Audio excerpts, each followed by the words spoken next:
Hello, Assalamu alaikum, 10th class. How are you? Hopefully, you are fine.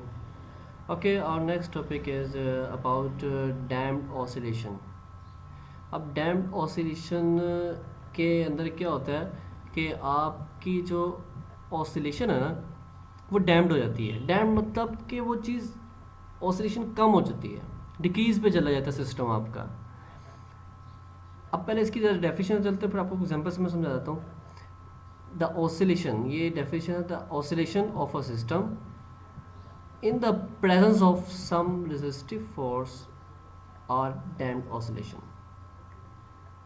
मतलब देखो, आपकी normally condition में क्या होता है, वेव कंप्लीटली मूव कर रही होती है, लेकिन इस सिस्टम में क्या होगा कि आपकी जो वेव वाले, ये आप ये कर्सर देखो, पहले आपकी वेव कंप्लीट हम मैक्सिमम हाइट पर होगी, लेकिन आहिस्ता आहिस्ता क्या होगी, उसकी हाइट कम होती जाएगी और एट द एंड वो ज़ीरो पर चला जाएगी. इसकी एग्जांपल है जैसे कि वो कार्स के अंदर हम वो शॉक्स जो लगे होते हैं, शॉक ऑब्जर्वर जो लगे होते हैं, वो क्या करते हैं, वो आप जब कभी कोई जंप आता है कहीं पे, तो वो आपके टायर की मूवमेंट होती है, ये है शॉक ऑब्जर्वर्स. तो वो क्या करते हैं, एनर्जी को अब्जॉर्ब कर लेते हैं. उसके अंदर सिस्टम क्या लगा होता है कि वो एनर्जी को थोड़ा सा अब्जॉर्ब करता है, और आफ्टर सम सेकंड्स वो आपके जो गाड़ी की जो मूवमेंट होती है ना, जंपिंग होती है, वो बिल्कुल जीरो हो जाती है. ठीक है, तो ये इसका बेनिफिट है. अगर ये चीज़ ना होती तो क्या होता, तो ये होता कि हर वक्त आपकी जंपिंग गाड़ी की रहनी थी, जो कि फिर एक इरिटेटिंग सा होता हमारे लिए. तो खैर, ये एक छोटी सी डेफिनेशन थी आपकी डैम्प्ड ऑसिलेशन की, और इसकी आपने एग्जांपल ये शॉक ऑब्जर्वर की दे देनी है, और दिस इज योर एक short question. Next, move towards the wave motion. अब वेव मोशंस हमारे पास क्या होती हैं, हमारे पास वैसे तो बहुत कैटेगरी की मोशंस होती हैं. अब वेव मोशंस हमारी लाइफ के अंदर बहुत इम्पोर्टेंस रखती है. इसको आप डायरेक्टली इनडायरेक्टली देख रहे हो हर जगह पे. ठीक है, अब वेव मोशंस एनर्जी लेके जाती है हमारे लिए, इंफॉर्मेशन लेके जाती है एक जगह से दूसरी जगह एंड पे.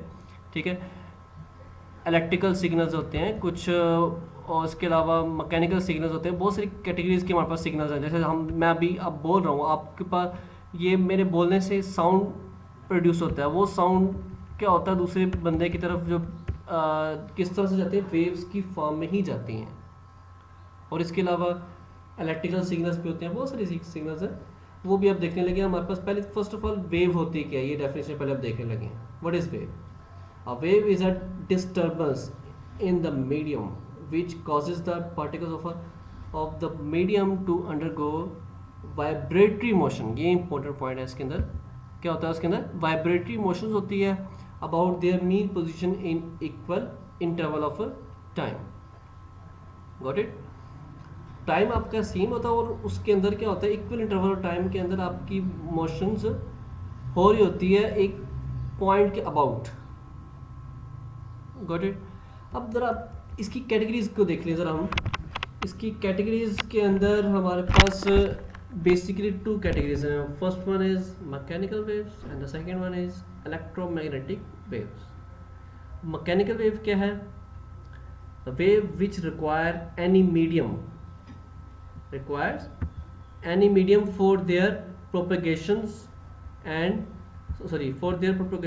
are called mechanical waves.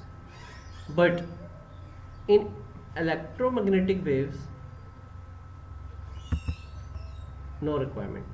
ठीक है, waves which do not require any medium for their propagations are called electromagnetic waves. इनकी एग्जांपल्स क्या हैं?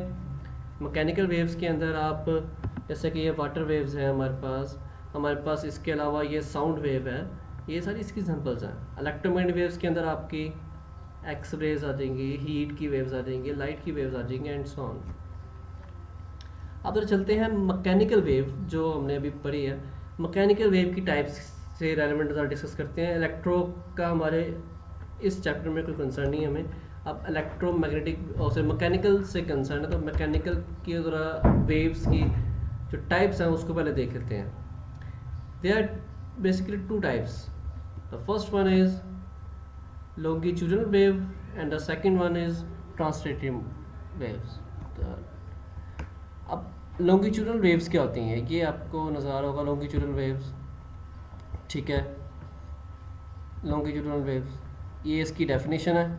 इन longitudinal waves the particles of the medium move back and forth along the direction of the propagation of the wave. इसमें particles ये देखो, जैसे कि आपका ये एक स्प्रिंग सा बनाया हुआ है, इसको हमने एक पॉइंट से वो अटैच किया हुआ, दूसरे पॉइंट से हमने हाथ से पकड़ा हुआ है। इसको अगर इस तरह से मोशन दिया जाए, जैसे कि आपको ये शो करवाया जा रहा है, ये हमने मूवमेंट दे रहे हैं हैंड की, उससे क्या होगा, ये आपका स्प्रिंग फॉरवर्ड एंड बैकवर्ड जाएगा, ठीक है। ये डिस्प्लेसमेंट ऑफ द पार्टिकल हो रहा है स्प्रिंग के अंदर, ये आपका पार्टिकल्स कंप्रेस होकर आगे जा रहे हैं स्प्रिंग, तो उससे क्या हो रहा है, ये कंप्रेशन जो है ना, ये वाली कंप्रेशन ये फॉरवर्ड आगे जाई जा रही है, ठीक है। ये आपको डायरेक्शन ग्रीन लाइन में नजर आ रही होगी, ये इस डायरेक्शन में जा रही है, ठीक है। और आप जब उसको बैक करोगे तो आपको ये दोबारा रेफ्रैक्शन क्रिएट हो जाएगी इसके अंदर। मीन्स इसके अंदर क्या होता है, कुछ पोर्शन कंप्रेशन का होता है, कुछ रेफ्रैक्शन का होता है, ठीक हो गया। अब कंप्रेशन क्या होती है, जिसमें आपकी जो पार्टिकल्स है ना, पार्टिकल्स वो करीब करीब आ जाते हैं। रेफ्रैक्शन क्या होते हैं, वो अवे हो जाते हैं एक दूसरे से, ठीक है। ये कुछ इस एग्जांपल से रेलेवेंट यहाँ पे उसने डिफाइन किया रेफ्रैक्शन और कंप्रेशन को।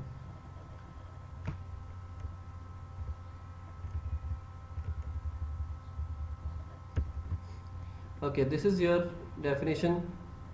Rarefaction in which the loops are, आप loops की जगह पे particles भी कह सकते हो, कोई इसमें मसला नहीं है, इशू नहीं है, ठीक है। loops are spaced apart, ठीक है, और उसमें क्या हो जाता है, वो close to each other, ठीक है क्या।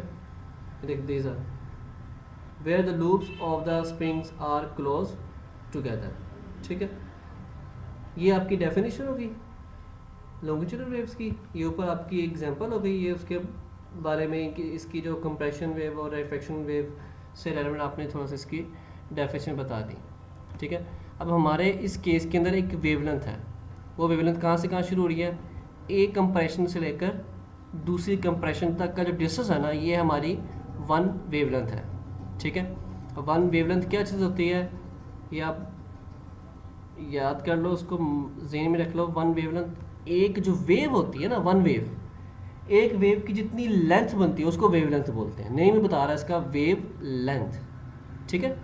ये वेवलेंथ का सिंबल है, ये सिग्मा कहते हैं उसको, ठीक है।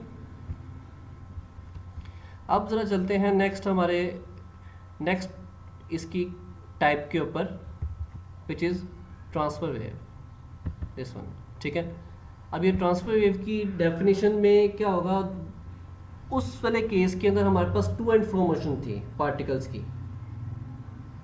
मतलब फॉरवर्ड या बैकवर्ड मोशन थी, ठीक है। अब इसके अंदर क्या होता है, इसमें फॉरवर्ड बैकवर्ड नहीं होता, इसमें जिस डायरेक्शन में वेव जा रही है ना, उसके परपेंडिकुलर मोशन होती है बॉडीज की, ठीक है। अब in case of transfer wave, the vibratory motion of the particles of the medium is perpendicular to the direction of the propagation of a wave. Got it? अब जैसे कि आप ये देख सकते हो, हम हैंड से बॉडी का अप एंड डाउन कर रहे हैं, जैसे कि इस तरह से आपकी ये मोशन प्रोड्यूस हुई है, इसमें आपकी पार्टिकल्स की जो मोशन है ना, वो अप एंड डाउन है, और हमारी वेव फॉरवर्ड इस तरह से जा रही है। Got it? और पिछले टॉपिक में क्या था, उसमें इसका ऑपोजिट था, मोशन पार्टिकल की मोशन भी इस तरह फॉरवर्ड बैकवर्ड थी, और वेव भी फॉरवर्ड जा रही थी, ठीक है।